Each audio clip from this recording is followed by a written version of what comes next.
Welcome to Real Talk on Talent, a human resources podcast where we talk about talent acquisition, recruiting, and all things hiring.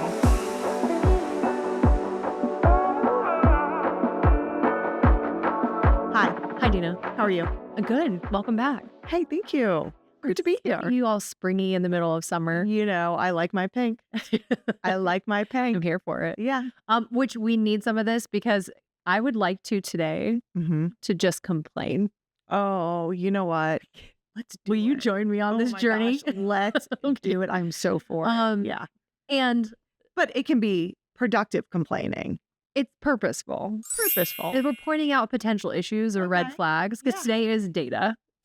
This is perfect. And I think last time when we talked about data, we had like glowing reviews. We're like, we love data, love reporting. Love it. We love it. We do. Let's talk about when it goes bad, though. The Like, worst. Yes. It is so true, though. I mean, it definitely goes bad. Yeah. It can go bad. It can go because data is, there's so much. Like we talk about big data and how like we went through this whole era of like the more data, the better. Get it, Yes. splice it, have Yes. it. But there are some real pitfalls. There to absolutely are. collecting, using, understanding can be a real pain. So, yeah, I mean, we know we love it, Mm-hmm. but we also hate it. Okay, you want to start? Give me a pet peeve when it comes to data. Okay. Just one? Well, we'll start with one. Okay. So, first, data without context. Okay, tell me more. Don't just throw something at me and expect me to understand how this fits into the bigger picture. So a lack of analysis, or So, a lack of analysis. We know this about data. Anybody can splice the data to make it tell the story that they want for the most part. Well, because if you have enough data, you can, to your point, you can pull out the pieces that tell different stories. Yes. So, I'll just pulling it back to what we're here to talk about, or what this podcast is Complaining about data? about. Complaining about data. No, like human resources. Oh, yeah, okay. Just to be like, oh, well, our turnover rate's 27%. Okay. Okay. Is that good? Is that bad? Oh, How's I that see what you're compare? saying. What's industry? Give me context. Yeah, there are moments. Just like, don't just give me a data point. I need context around or it. like not having a baseline. Baseline. Like, where are you today? Where were you yesterday? Where Thank were you a you. week ago? Where do you want to be? Like, yeah, I all agree. those things. I also kind of going along with that. I really get frustrated when you are arguing data versus anecdotal opinions. And I had this whole experience once where I spent Yes. weeks, literally weeks, arguing with a company. It was kind arguing, but Debating is what we call that. I was telling them they were wrong, and they didn't agree with Hillary me. wasn't on the debate team. Was not. You were. I needed you there because if you'd been there, it wouldn't have taken so long. But it was so frustrating because we helped set up a new ATS, and then the hiring manager started complaining that they weren't getting enough. They weren't getting candidates anymore. And so I said, okay, well, tell me. They said, well, we used to post a job and get hundreds of applies for hard to fill positions. And I went back to all the historical data. I was like, that's not true.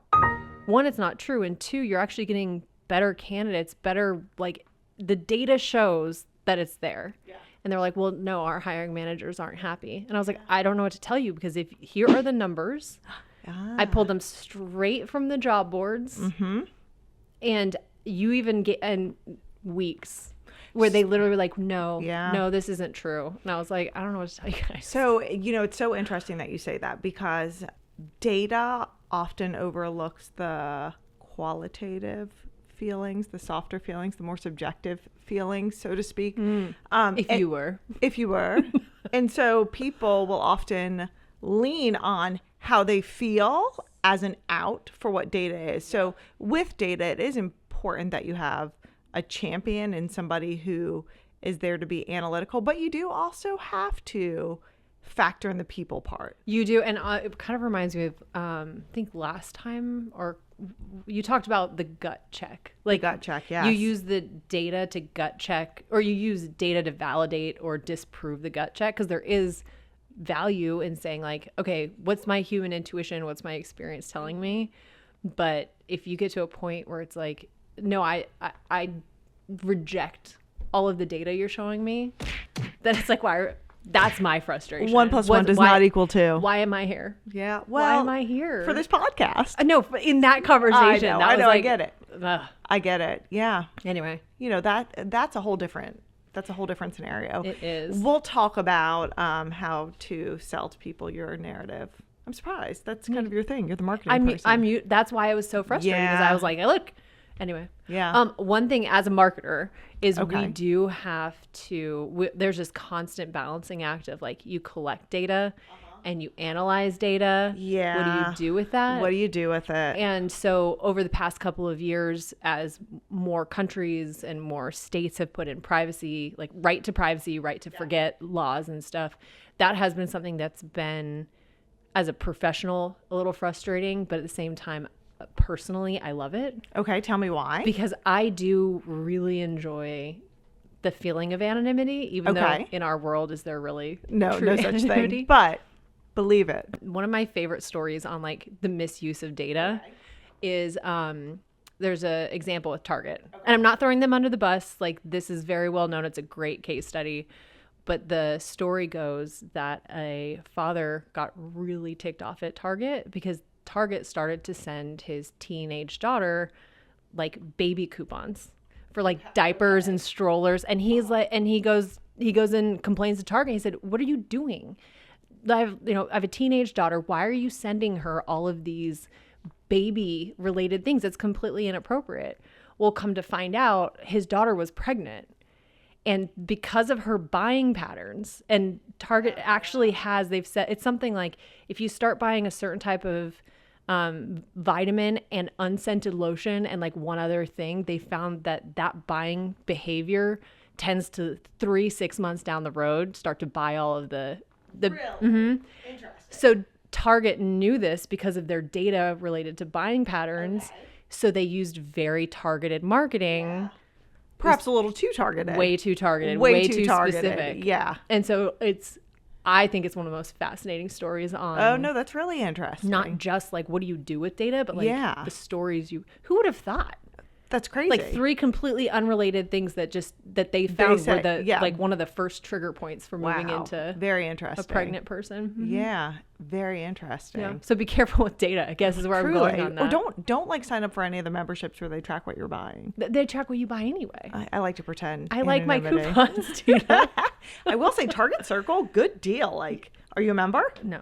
Oh, you should be. Hey, they track what I'm buying. So they always send know. me great See? coupons. Now, yeah. So one of the things, because I studied the Target case study in Yeah. school and talked about it many times in my professional career, what they do now, and this might be tall tale, but I pretend it's truth, is instead of sending like all baby coupons, now they'll have their standard, but they'll start to insert more baby related coupons. Okay. So you don't know you're being targeted because people, they want the convenience of customization without feeling like you know everything about them. Yeah.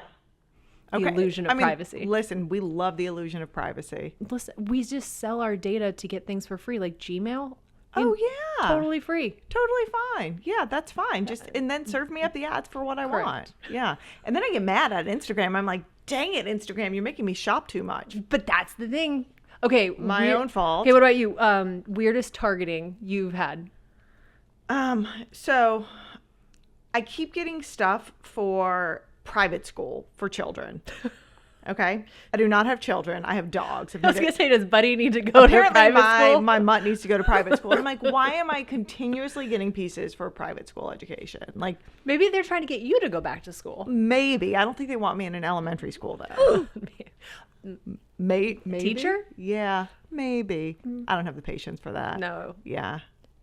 That is So I kind get of a that. weird one. Yeah, I get Can that. you think of anything in your like life that would have I set mean, that my up? guess is somebody is just doing like very generic, unthoughtful demographic screening and going, oh, this is a woman in her late to mid 30s.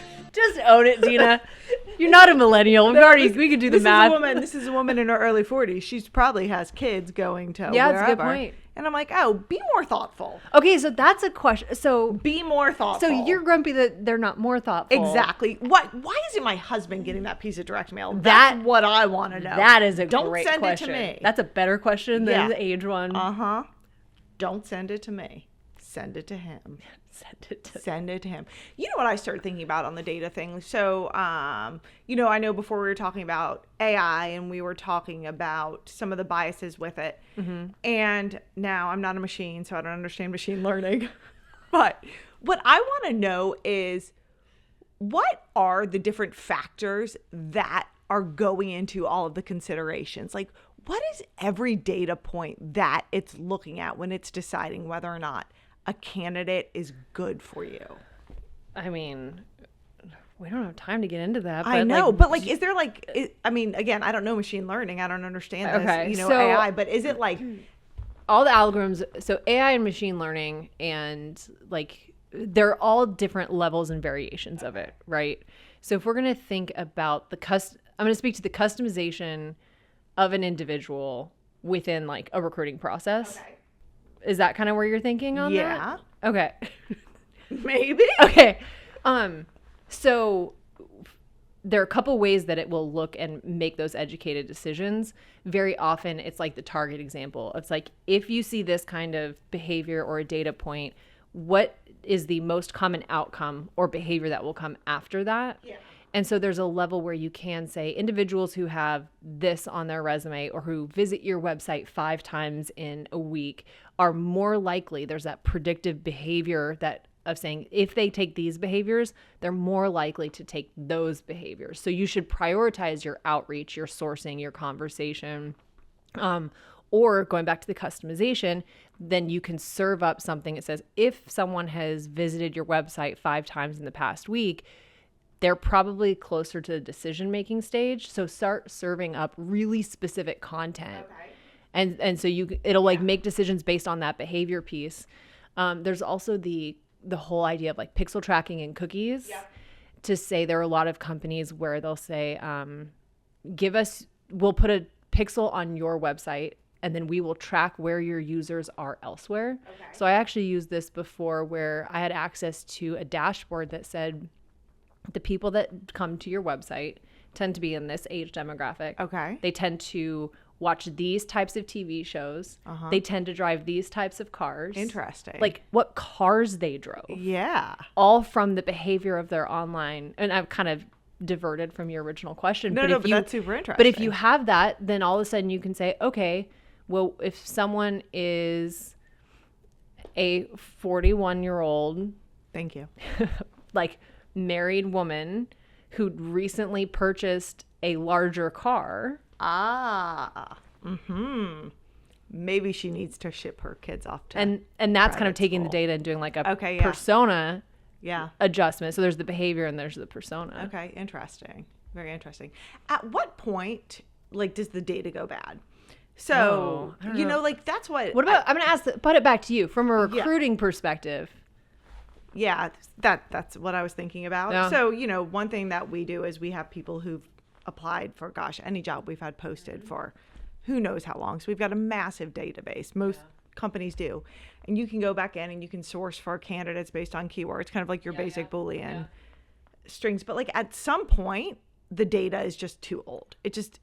It's not relevant anymore. What somebody did 12 years ago isn't really applicable for what I'm looking for. I think HubSpot, I read this a year ago, I think. So it's probably changed and I may have the number wrong. Whitney, let's find the right one. Correction section, potentially. I think it said that every year or every 6 months, your database depreciates by like 30%. Okay.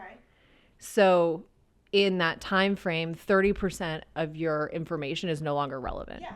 Yeah. So that's why you have to maintain your database. You have to keep it clean. Yeah.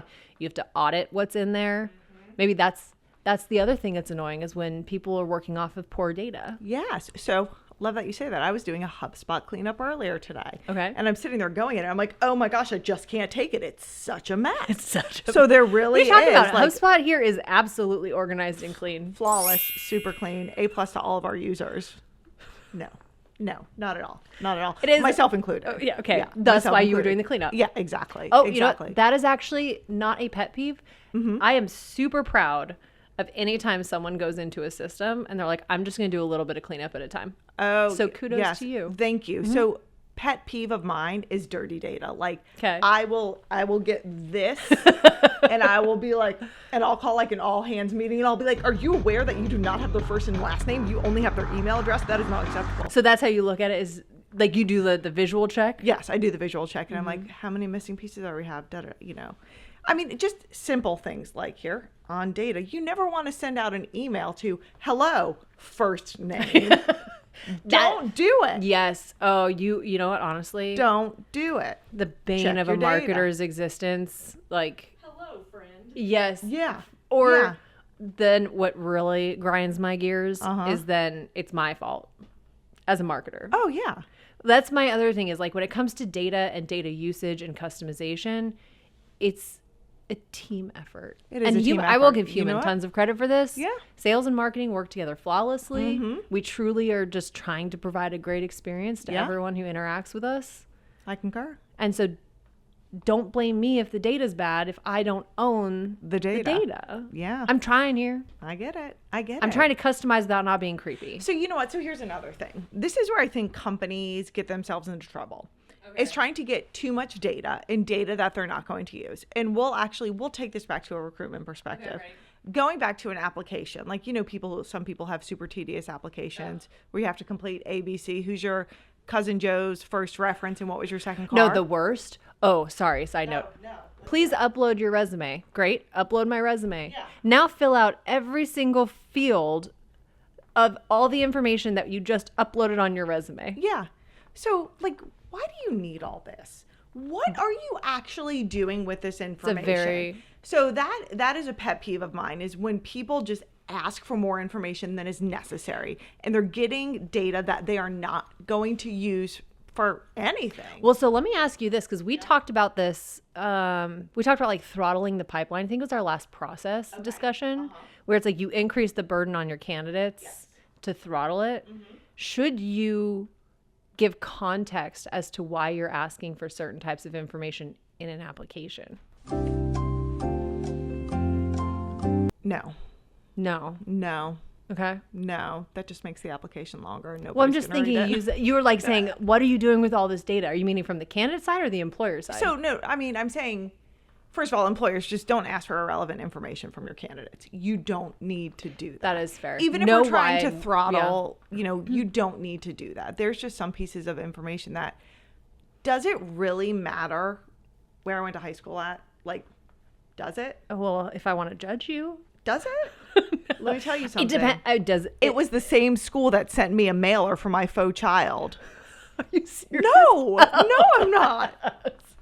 I was like, full circle here. Whoa, That is great no, customization. no. Public school, Florida public schools here. Woo! Yeah. Okay. No. No, but that's a great point, because if you're asking for all this data and then you're not keeping it clean, You're not keeping it then clean. you're just making it messy. And then what you're doing is you're actually putting yourselves at risk too. Like, think of like the impacts of a data breach. You know? Oh my gosh. So- which are happening more and more. That's No, so but there truly is a risk of, you know, the more data you get, the more responsible you are for securing that data. And so, you know, why ask for information that you are not going to use? So, and this is going off of that. At what point do we give up the illusion of privacy and just say selective access to my data? Yeah. Right? Because when you're born, you're given a social security number. And like, I still have my paper one. I don't know if they still give those out anymore. I don't know either.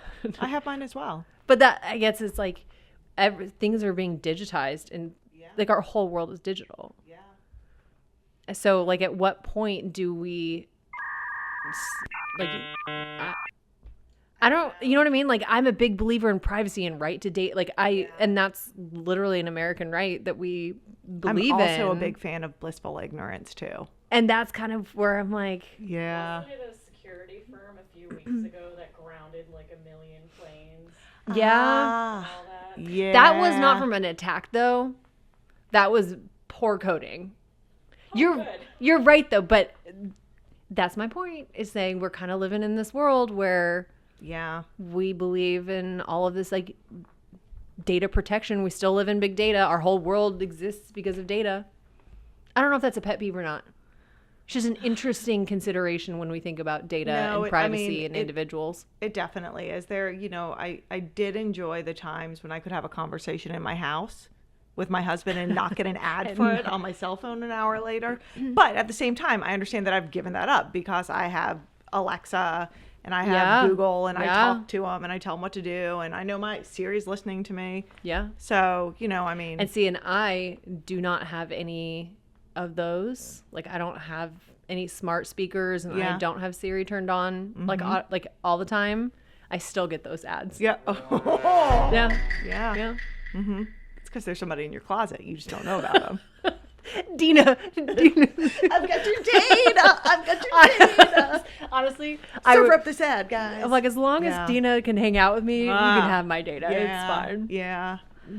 Last thing I'll say on this, because I think that we're probably coming up on time. I would say so. Is that it reminds me of Parks and Recreation. Okay. You watch that show? I have. Mm-hmm. You got Ron Swanson. His like tipping point in the final season is like his whole thing is his own like data privacy, and it's like to the extreme, and it gives me so much joy when he's just like living off the grid, and I'm like that'd be nice, man. I tell ya, but also not. So to be clear, I like to watch the doomsday movies, just whatever they are, apocalypse, all those things. I would not make it off the grid. I am not making it. I am not prepared for that type of living. So I could. I think you could. But my thing is there's a surviving and there's a thriving. Yeah. And I'm willing to trade off my data for some of those, I don't know if it's right to call it like a personal luxury, but there is like existing in the world the way we are today, doing the job I do. Yeah. I have certain social media accounts that I want to delete so badly. I can't. No. For my job. No, I get it. And that's the trade-off, and that's my thriving. There we go.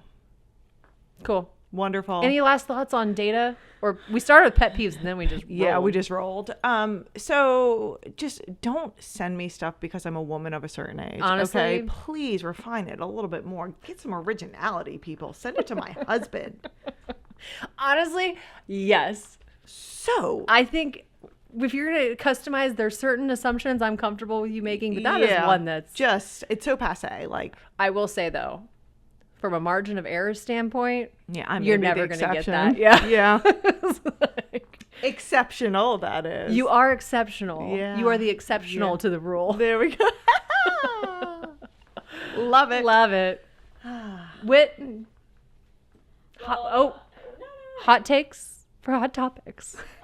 Boom, boom, boom. Well, I'm not sure about a hot take, but the hot topic, obviously, the Olympic Summer Games just wrapped up in Paris. So Celine Dion, Queen Forever. I cried. Love. I'm not gonna lie. I'm just gonna rattle off a few fun facts that people may not have known, and we're gonna wrap it up with a fun fact from Hilary. I like how we started like, what are you annoyed about? And now we're like, hooray, Olympics. Yeah. We're gonna wrap it up on a positive. So, fun fact number one is the opening ceremony for the Paris Olympics drew nearly 29 million viewers. So that's half as many as are listening to this. So that's pretty cool. Okay. Got it. Where's your data set on that one, Dina? All here. All here. This is an emotional data response. Well, it's also nearly half as many viewers as the 2021 Olympics that only drew 18 million viewers. So Okay. Interesting. Twice as many. Twice as few. Correction section. I don't know. Yeah. So people are a lot more interested in the Paris opening ceremonies than in Tokyo. Correct. Interesting. Correct. Mm-hmm. Celine Dion. Yeah, that is. I mean, honestly, I think Truly. that's your I mean, it answer. was, That dress. it was a big deal. Yeah. Number two, after Team USA's Emma Weber lost her swim cap during the women's 100-meter breaststroke. That's the worst feeling as a swimmer. Oh no, this is great. A hero came to call, and he has now been dubbed Bob the Cap Catcher, and he became a national icon. When he I fetched her missed swim that. cap. Oh, I'll tell you, Bob is like, we were thinking of having Bob come and speak here to the company. How did no one tell me about Bob You the Cap don't know about, Catcher? oh my God, Bob is such a big deal. I am excited. Yeah. Straight face.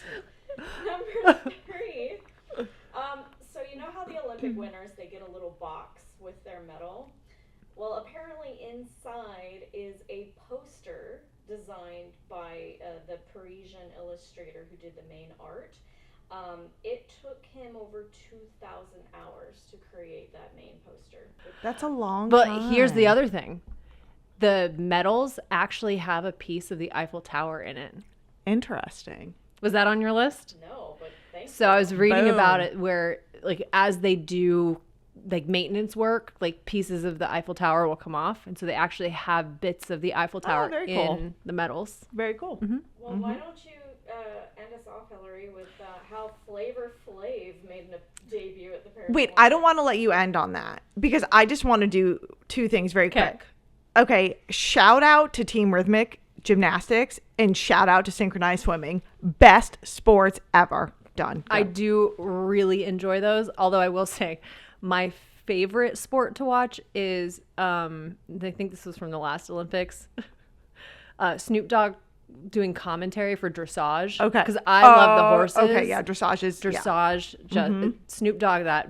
But so I found this out, and it is like my new favorite Olympic fact is that Flava Flav personally sponsors the entire women's water polo team. I mean, freaking awesome. like he found out that they Love were working this. multiple jobs while trying to train. Yeah. And he was like, no, you guys are like literally the best in the world. So there are pictures of him. If you look from the Olympics in Paris, he's got his big like clock Love necklace, but this. it's all like women's water polo branded. Oh my God. It's amazing. Fantastic. I love it. Thank you, Flavor Flav.